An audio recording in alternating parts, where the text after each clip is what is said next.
ఏలూరు జిల్లా రాష్ట్ర వ్యాప్తంగా ఉన్న విద్యుత్ మీటర్ రీడర్ సమస్యలను వెంటనే పరిష్కరించాలని కోరుతూ ఏఐటీసీ ఆధ్వర్యంలో కలెక్టరేట్ వద్ద ధర్నా నిర్వహించారు. ఈ సందర్భంగా ఏఐటీసీ జిల్లా అధ్యక్షులు శ్రీనివాస్ దాంగే మాట్లాడుతూ రాష్ట్ర వ్యాప్తంగా 4,000 మంది విద్యుత్ మీటర్లు రీడర్స్ ఉన్నారని, వీరందరికీ విద్యుత్ సంస్థలో అర్హతలను బట్టి ఉద్యోగాలు కల్పించాలని డిమాండ్ చేశారు.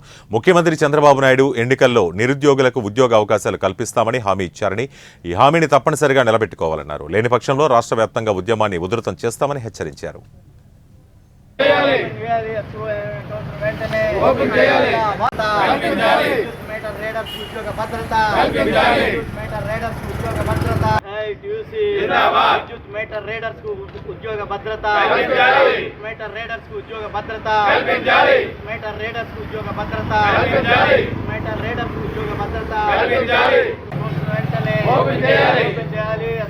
విద్యుత్ మీటర్స్ రీడర్స్ తమ సమస్యలు పరిష్కరించాలని, తమకు విద్యుత్ శాఖలోనే ఉపాధి విద్యుత్ హామీ కల్పించాలని డిమాండ్ చేస్తూ ఏపీ విద్యుత్ మీటర్స్ రీడర్స్ యూనియన్ ఏఐటీయూసీ రాష్ట్ర వ్యాప్త ఆందోళనలో భాగంగా ఈరోజు ఏలూరు జిల్లా కలెక్టర్ కార్యాలయం వద్ద మీటర్ రీడర్స్ ధర్నా నిర్వహిస్తూ ఉన్నారు.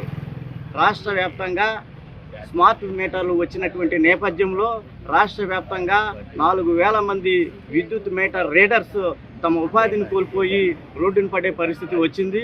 వీరు గత 20 సంవత్సరాలుగా విద్యుత్ సంస్థను నమ్ముకుని జీవనం పొందుతున్నారు. కాబట్టి వీరికి విద్యుత్ శాఖలోనే ప్రత్యామ్నాయ ఉపాధి కల్పించి ఆదుకోవాలని చెప్పేసి ఏఐటీయూసీగా డిమాండ్ చేస్తూ ఉన్నాం.